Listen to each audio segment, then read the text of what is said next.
One of the sweetest things for me to realize a number of years ago that the Savior could help with, and one of the most universal that I help with clients with in this model, is relationship problems.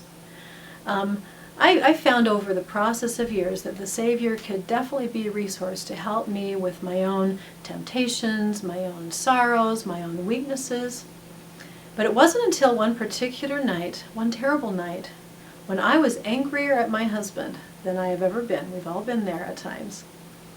More hurt, more devastated, more wondering why in the world did I marry this creep, that was breaking my heart and disappointing me at the deepest level at that particular moment. I suddenly heard in my mind's ear just the words that said, I could help with that too. That never occurred to me before. That even those pains and sorrows that we experience inevitably in the process of dealing with some other imperfect person like ourselves, that pain is so deep and so real because we're all learning, we're all in process, we all make mistakes, and in the process of our individual mistakes, we sometimes break each other's hearts, devastate each other, disappoint each other. What I didn't know until that very day is the Savior can help even with that. Again, in helping deal with the pain and providing comfort and support and consolation, but perhaps even more important, in helping us to learn new ways of dealing with that loved one, of holding our tongues when we need to hold our tongues, or of using the power of language to be able to speak in a new way that we had not known how to speak in before, or to extend love as the Savior does, even in those times, especially in those times when it is least deserved. I love the stories of the Savior, where he extended his mercy, his kindness, in situations where by no stretch of the imagination did the person, by their behavior, deserve it. I think, for example, of the woman taken in adultery. Here she was caught in the very act of that heinous crime that was viewed by her society as being worthy of death. Her judges were all assembled around her, ready to throw the rocks to kill her and to take her life from her as a result of that terrible mistake that she had made. I've sometimes felt like that woman. I know I messed up. I know I just blew it, so I deserve anything I get.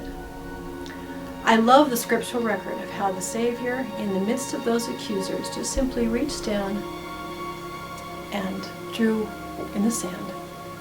And finally in a quiet voice said, "He who is without sin among you, let him cast the first stone." She didn't deserve that kind of mercy, and yet he extended it. And I realized in the process of that, if he could extend that kind of mercy, that kind of understanding to that poor wretched woman who found herself in such difficult and embarrassing conditions, that maybe, just maybe, I could find it in my heart to extend just a little bit of mercy and compassion and understanding to a husband who was struggling to do his best and who was sometimes less than perfect in that effort. There are so many ways that the Savior's example in his dealings with others during his life can, in a very practical way, model for me what I need to do in my relationships with my children, with my husband, with my clients, with my neighbors and friends. And more often than not, none of us deserve kindness. We're all blowing it all the time. We're all making mistakes. It is a miracle when an individual learns, like the Savior, to extend love where it isn't deserved. I love the statement in 1 John, we love him because he first loved us.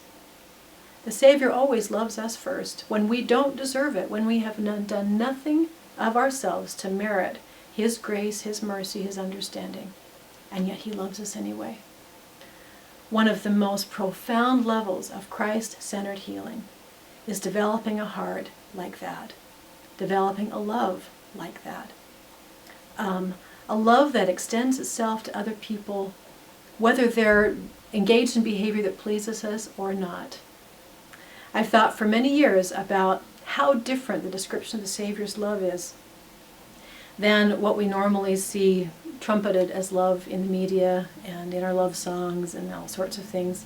Basically, the version of love that we like to celebrate in the media is, you make me happy, you meet my needs, you make me feel like $1,000,000, therefore I love you.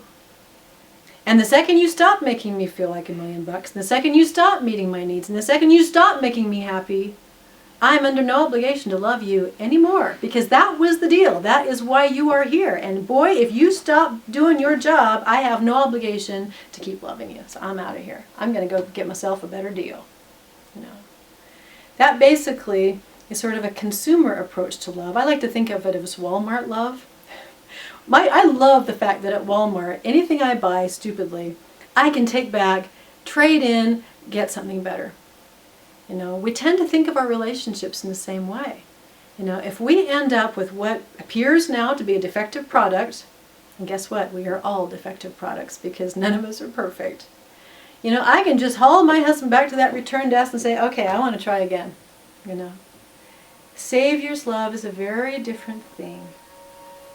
I love the fact that in 1 Corinthians 13, when Paul describes charity, the love of Christ, those words start not with, I love you because you make me happy, but rather, charity suffereth long and is kind, seeketh not her own, is not easily offended. The Savior's love is so very different than what we call love. And as we learn to incorporate that kind of love within ourselves, and to learn to extend it as He does toward our loved ones, can absolutely transform our relationships in a deep down, powerful way. In so very many ways, the Savior's example and His teachings can absolutely transform the way we function in our closest, dearest relationships. Those relationships where we tend to hurt each other more and be hurt more than in any other context in life. It is there more than any other place where our deepest pains are experienced. The Savior knows about family life. He knows about the transformation of hearts that have become hardened. For good reason. He knows how to literally transform those hearts from the hardened, cold, self-protective, defensive state that we naturally go to when we're hurt, to a very different state.